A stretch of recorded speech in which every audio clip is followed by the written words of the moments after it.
Well, guys, this is Alex Fedotoff. I mean, I don't know if you can even like see me, but like, anyway, it's me. So we have today Eli. Eli is amazing guy. So Eli basically is part of our e-commerce scaling secrets program. He helped us a lot with basically helping our students succeed, and also he is running his own e-commerce store. Eli, how much you've done in volume last month? Last month, 250,000 back with $1,000 in spend, 100,000 in spend. I mean, if you've done it like with $1,000 in spend, man, that would be good. Yeah, that would be yeah, man. I wish that'd be next month. Awesome stuff. So how long you been doing like e-com? E-commerce, probably like a year and a half now, I would say. Yeah, a year and a half, probably like close to 2 years. Mm-hmm. That said, it took me a long time to make my first sale though. You know, it took me nearly a year to make my first sale. Yeah. And this is what I want to like on this, in this conversation, this is what I want to find out is like how you kind of like evolved, right? Because like, so I'm observing like how you evolve like over time, and it's amazing. How did you started like getting like first sales? Like how much you spent before you got the first sale? How much I spent? I would probably say $500 to $1,000. But at the time I was going through university, and like I was extremely broke, so I did not have much money to start with at all. So yeah, I was like probably earning at the time $300 a week, maybe if that. Just kind of scraping by. So I didn't have a lot of money to spend on ads. So yeah, probably about $500 to $1,000 before I made my first sale. And it was a $7.95 free plus shipping. Oh, yeah. It was one of those offers. Yeah, man. I thought that was the way to go. It was a sales funnel, free plus shipping. Oh, geez, man. I mean, that model, I mean, it used to be like viable, but it's not anymore. It's like, I mean, you need to have like some kind of like, I don't know, some subscription and some like, like, I don't know, like 20 different products. Yeah. If maybe you were selling it to your email list, that could maybe work. Like, and then upsells and subscription. Yeah. Not to a cold audience on Facebook. Yeah, for sure. And so what happens then? Like, how did you like, what was the next? Like, so that project, like it failed, like you figured out like it's not going anywhere, or? Yeah, man. I started with free plus shipping using ClickFunnels, right? In my mind at the time, it was either ClickFunnels or Shopify, right? It wasn't a partnership of the two. It was you use one or you use another one. And I kind of had that epiphany at one point where I was like, okay, they actually work together. They don't work like separate. So I moved away from using ClickFunnels and started on Shopify. And then I did a big general store, right? And this was another mistake that I made when I was starting out. I thought, okay, I'm on Shopify now. I'm going to make one of these general stores everyone's talking about. I filled it with about 100 products. It took me about 2 months to build. And like I was burnt out before I even had run my first Facebook ad. I was over it. I was like about to throw in the towel. I spent 2 months building the thing, and like I was still paying for rent, paying for Shopify bills, everything, and I hadn't even run ads yet. So, and then I finally ran an ad and it didn't work, and then I felt like I just wasted 2 months of time doing this massive thing. And that's something I see a lot of people do now. They just overcomplicate the process, right? And you spend so much time, like a lot of people start with the general store now and they build this massive thing, and they think that the more products they add to it, the better. And they kind of half-ass everything, right? Nothing is actually good. And now I have a general store now that I just tinker with a little bit. And it's not really a main focus of mine, but it only has like kind of 5 to 10 products on it. And it's everything on it, I put a lot of time and energy into any product that I go to sell. I don't try and just like populate this store with 100 different products and everything is like no good, right? I'd rather take my attention, my time, focus it on making something really good and trying to sell the crap out of that rather than 100 different products and nothing works. Such a good point. And so what happened after that? After you burn out, was that like a general store? What happened next? Yeah. So that's when I just was like, nah, this isn't working. I just went back to kind of the roots. I just was like, okay, we're going to just focus on finding a good product that's selling, get my product right, get like my hook right, my creative right, work out, find somebody who's already doing it and just kind of reverse engineer what they're doing. Right. So look at the ad that they're doing. There's so many different ways to kind of work out if an ad's doing well, make sure the ad's doing well, find the product on AliExpress, have a look at their sales process, model their sales process, don't copy it, just model it, start selling it. So work out what like they're doing in their creative, work out what the product is, work out what the price point is that's proven, work out what the messaging is that's proven, and model it, and you'll make sales. And that's exactly what I did. And yeah, that's kind of how I started making. And that was better. Like you got better traction with that approach. Oh, so much better. When you're starting out trying to, find that blue ocean that, as a product that nobody's ever sold before, that, you might have first mover advantage, but at the same time, you're completely new and you don't know what you're doing. It's an expensive and dangerous game to kind of play. I think when you're starting out, it's better to just find what's already working, try and model that. Mm-hmm. Cool. So in terms of your and have you used like ClickFunnels then, or you use just Shopify? Oh yeah, so I use ClickFunnels. When I'm like for scaling, pushing new products to my audience as well. What was kind of so you had any issues during that process when you had this more streamlined store? The only issues I kind of ran into were bottlenecks in my product line. So when I found a product, I replicated the sales process, did well with it, started growing my email list, but I wasn't taking advantage of my email list. There's only so many times you can try and sell the one product. And that's why one product stores, they're okay, but you have to be careful with, I think, how you kind of position it so you can expand your product line. If you create a domain that's around that one product and everything is just around that one product, it becomes hard to expand. So although I only had at the time, I only had 2 products, the store wasn't attached to that product specifically. It was more of a niche store, but I only had 1 or 2 products, but I could then expand outwards and add in new products, test new products. Yeah. And that's such an easy way of testing products as well, is once you kind of build up an audience, to just send that product to your audience. If they buy it, well, then there's a good chance, it's going to be a product that's going to work on Facebook as well to cold traffic. Mm-hmm. Yeah, exactly. This is how we test products.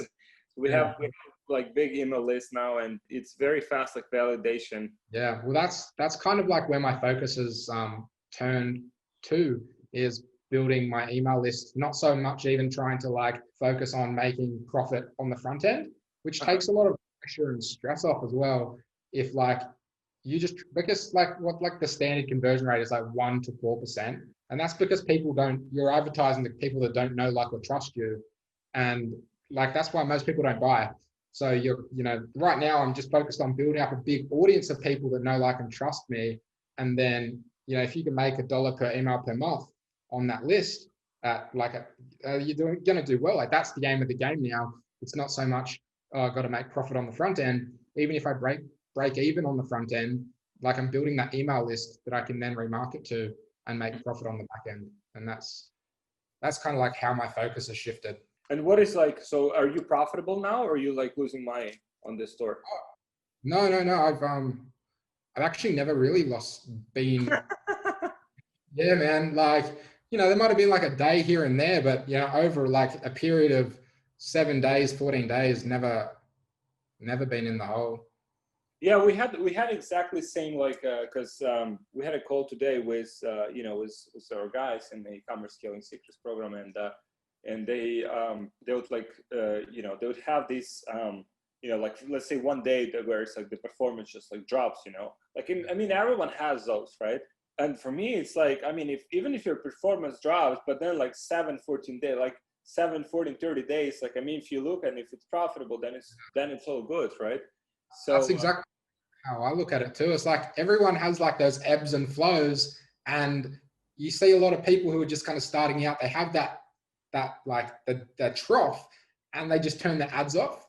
right? Like, but I'm like, well, if you look at it over a longer period of time and find like your average or like the regression to the mean, you see like you could be profitable over like a 7-day period, 30-day period. Like I could be unprofitable for 5 days straight, but if I'm profitable over a 30-day window, like who cares? You know what I mean? Like that's all that matters is if it's profitable long term, like everyone's going to have the ups and downs. It's not like being too emotionally attached to the performance. Because I see too many people like they get emotionally attached and then they're like, oh crap, I lost $100 today. I better turn my ads off. And it's just the wrong way to look at it. They're kind of looking at it through the wrong lens, where if like they look at it over that longer window, thought patterns might change in terms of how they, turn ads off or maybe even increase budget. Cool. So you said, so basically your store now like does 250 per month. It's profitable on the front end. So is it like mainly one product or how many products do you promote on the front end? Yeah, so we've got, I think about 3 products at the moment that we're kind of promoting on the front end that we're trying to get going. One is definitely doing the bulk of the sales, right? One's definitely, Facebook just knows exactly who our buyers are, and that's really good. And then since we've expanded the product line, we've got a few products that are just kind of like starting to get some traction, which is really good. It doesn't really like, even if they're breaking even, like I said before, it's not even like a big issue for me right now, like because I'm just building my email list and I know the profit is going to come down the road with those products, like with different products. And then, so in terms of the products, so do you do gadgets? You do like what type of products? Yes. All in like the health, it's like in the health space. Helps people feel better, like relieves pain. It's definitely a big market because people will pay to get rid of their pain, remove themselves physical pain. It's definitely a market people will like pay a premium to solve their problem. And do you have like, so you're planning to introduce like any supplements or what kind of like, how do you plan to expand? Yeah, that's actually been something I've been looking into is bringing in some kind of subscription, been looking at different kind of health products that I can get. Like I'm looking for some kind of consumable. I was thinking about like essential oils at some point, but then, I've heard they can last for a long time. So I want something that's more consumable that can like help people. But at the same time, if it's a consumable, it's not something I can get into too quickly. Like I don't want someone to eat something and then get really sick. So it's something it's definitely I'm looking into it. It's just it could take a little while before I commit to putting out a product that somebody can eat. Like I'd want to make sure it's. There are actually, because I mean we're now like this some of the products that also we exploring. You can get it's basically like supplements that are already like they're already done. You can see what are the ingredients, what are their features, right? You basically put your logo on them. I mean, they're certified. Oftentimes they're like FDA like certified, so they kind of like follow like all of the guidelines. And this is actually like this is one of the products that we're launching now. And basically that's the product that from our side we have the products that we are like developing like from scratch, like custom formulations, but at the same time there are options. And that's also for guys listening on this call is like it's one of the ways, like once you have you can get a momentum with drop shipping, like gadgets and stuff and those things, but then add like supplement, which was very smart for you too. So how big the Dropified Black program, I don't know if you've heard of that, but that's kind of along those lines. So I'm in that. It's like $100 a month or something, and that lets you promote like those kind of subscription products. Yeah, it's definitely something I'm looking into, like kind of just like white labeling other products. Cool.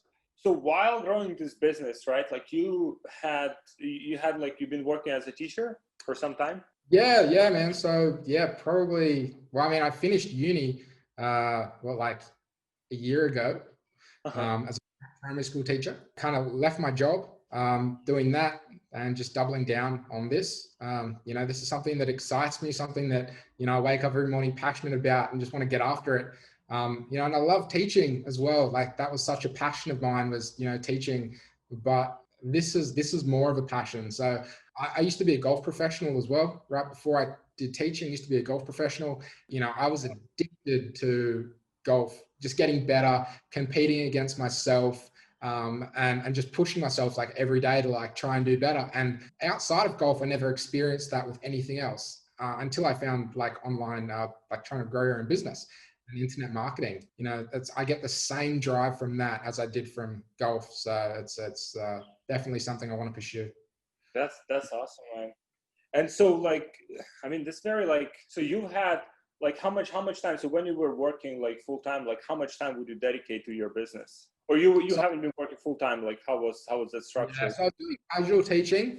So I actually went overseas, kind of when it first kicked off. I went overseas for a few months and then came back and started teaching. And then, you know, I would do a bit of work in the morning. It's quite a good job to do because I mean, school finishes at 3 o'clock, you know, 4 o'clock. So I could come home, spend quite a good, you know, 5-6 hours on learning and growing my business. So. That's awesome, man. I see how you evolved, you know, from this. So I'm very like impressed. I wanna see like the next things that you create, and that should be amazing. So what would be like because I mean you've been through all of the like stages, right? Like having these issues at the beginning, not getting sales, not getting traction, following the wrong model, like all of those things. Now you're evolving to the stage where I mean, like in 1 year you'll have something that's like, I mean, you'll be proud to put your name behind, and like, you know, a lot of people in dropshipping space, I think, you know, they need to have this like mentality as you to evolve, right? Like, because I mean, you ship products from China, obviously it's like,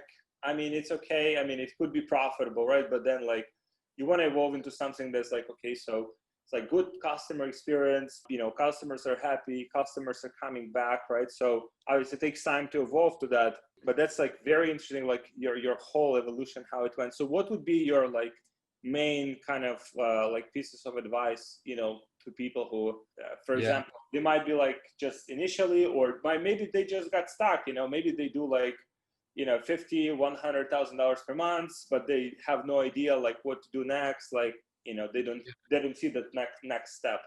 So two things that I kind of really got like that definitely kind of broke me through barriers was kind of reverse engineering the numbers, right? So I kind of got two things I'd like to talk about. So one is like most people when they get started, or even if like kind of they're just getting a bit of momentum, the thought of doing like even $100,000 per month online is like hard to fathom, right? It's hard to fathom achieving that amount of revenue. Something that really like changed my mindset, and not just my mindset, but kind of how I approached e-commerce, was doing the math on what it takes to make $100,000 per month. And so like if you do the math on it and you got $100,000 and you divide that by 30 days, it comes to $3,333. And if you take $3,333 and you divide it by 24 hours in a day, you need to make $138.80 per hour. And if you make $138.80 per hour, each hour on average, you're going to make $100,000 a month, right? So I see a lot of people that, you know, you think about like kind of, okay, so if you just have to make $140 an hour, each hour, what kind of products are you going to sell at what price point?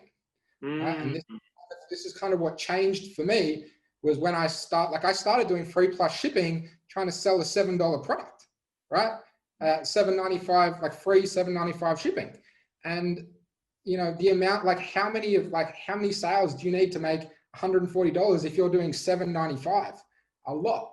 So what really changed for me was the price point that I sold at. And it takes the same energy to sell a $7.95 free plus shipping as it does a $50, maybe even a $70 product, right? The sales process doesn't change kind of at that price point. You know, maybe it would change if you sell maybe more high ticket, like, you know, $200 plus. It's going to change. Maybe like you're going to need more structure, more retargeting, it's going to be more in the follow-up. But as like from what I've seen is like it takes the same amount of effort, energy, and time to sell a $50 or $70 product as it does a $7.95 free plus shipping product. When you do the math and you only need $140 per hour, that's only 2 sales of a $70 product per hour. That's only 3 sales of a $50 product per hour. I mean, and so like the math and then that kind of changes when you're just starting out, like what products to go after. I see way too many people, they think they can try and sell, $14.95 or $19.95 product on Facebook with no upsells, no cross sells, and no ability, like not even thinking about trying to extend like the lifetime value of the customer. And they're trying to just make that profitable. And that's extremely difficult on Facebook. If your goal is to make profit on the front end, trying to sell a $20 product with no upsells, it's hard. So that changed my mindset and shifted my approach. Was okay, now I don't want to sell anything less than $40, right? So that takes out, you just put your blinders on, and you don't want these products, you don't want these products. These are the products that are, that you can sell, that at least have that kind of 3x to 4x or more margin, and they hit that price point. So you only need a couple of sales an hour to, really do well. And cross that $100,000 a month mark, which is like massive. Like, I mean, that's like, for a lot of people, that amount, like, even if it's 20% profit, $100,000 a month, that's like life-changing for a lot of people, right? Like, to make that much money, like, so that was one thing that really kind of shifted how my approach. And as soon as I started doing that, my business exploded, right? As soon as I moved away from trying to sell low ticket, like super low ticket, free plus shipping, $10, $15 to nothing under $40, even kind of $50 and upwards, that's when I found like a lot of success. So that was one thing. Another thing was, it's probably two more things actually. One more thing is not getting too tied down on tactics, right? And focusing more on principles. So I'm trying to become much more principle focused and less focused on tactics. So when I first started like online, like e-commerce wasn't the first thing I did, but it applies to any kind of business model. People are just focused on like, what is the best software to use? What is the best, like, what is the new Facebook ads hack? Like what is like this little thing that I'm missing that is going to that's like the secret active campaign, or is it SendLane, right? Or is it MailChimp, or is it Klaviyo? Like, what is the, when I first started, man, I went through every damn autoresponder thinking it was the autoresponder that I was like not using. Someone else, like I was just using the wrong one. That's why I wasn't successful.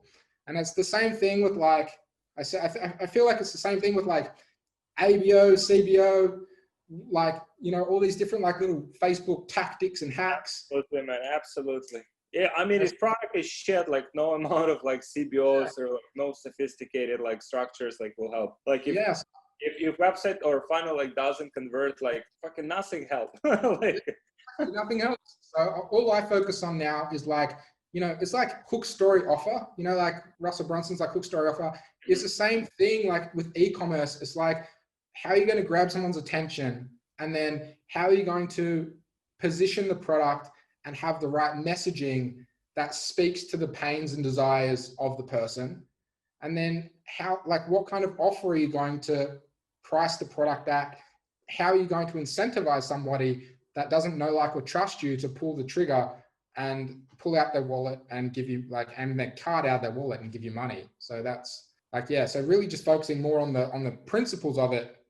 Good product, good sales process, good messaging, good offer, and less on what's the next hack, what's like the little app that I'm not using, like less of that stuff and more principle based. Such a good point, man. What's the number 3? Number 3 is so it's something I learned from Carl White. I don't know if you heard of Carl White. He does like a bit of online stuff. And it's like it's a concept of half-built bridges. I don't know if you heard of like half-built bridges, but it was something that I struggled with when I first started. Was I would start something and then I would stop it. And then I would start something else and then I would stop. And I would never find success. And I would always wonder, why I wasn't successful. And it was because I was just kind of jumping all over the place. So I've got some little diagrams here that I hope will help. So this is me when I first started, and this is probably a lot of people as well. And they start, and our goal is to get over here to the money, right? To the other side. And we start something, you know, we get kind of really passionate about something. We think that this is like the best thing ever. And maybe this is like affiliate marketing, right? And we start it. We don't really see any success.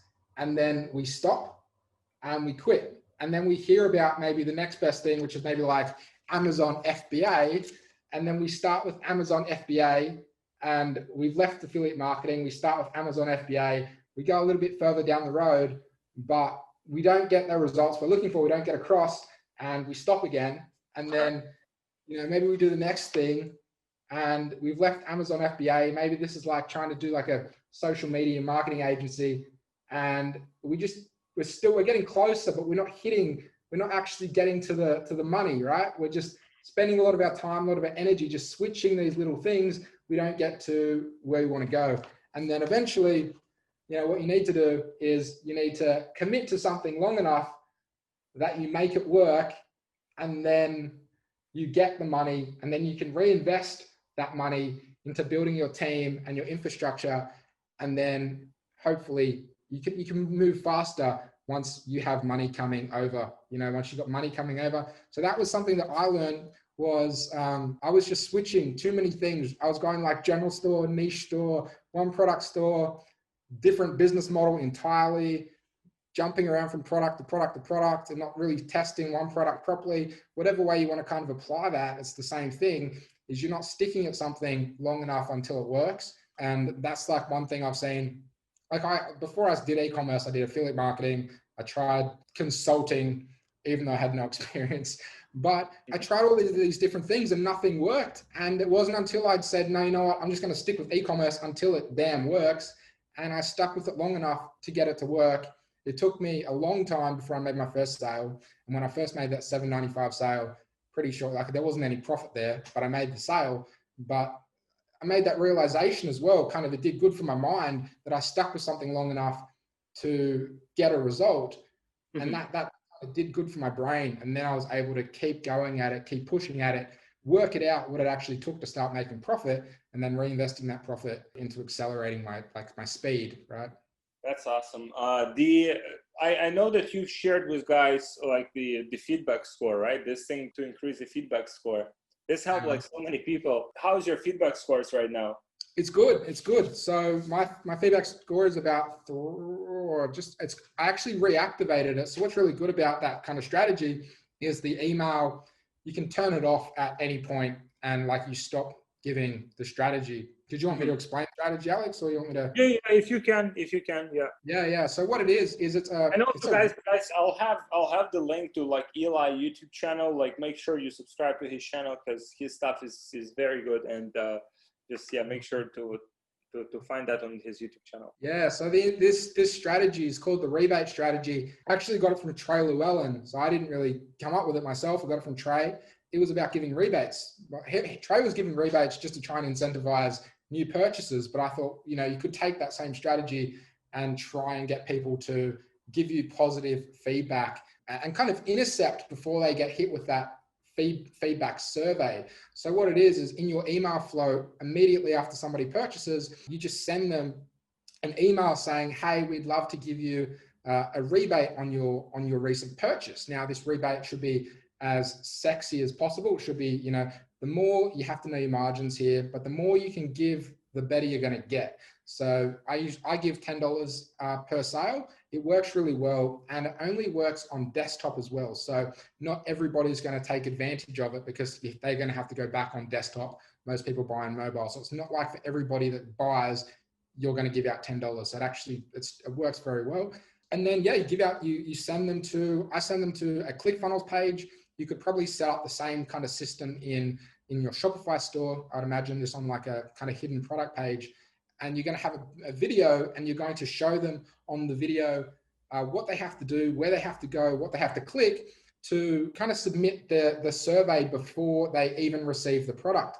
But you don't want to do it in an unethical way where you're asking them to review the product before they receive it, because I don't really think that's a good idea. But what you can do is you can get them to review you based on the customer service option, And you can say, if you've had any, if you've had a positive experience on our website, or if you've dealt with any of our customer service team along the way, we'd love it if you gave us some positive feedback to show that, you had the ease of sale, the checkout flow was nice, there was no hiccups along the way.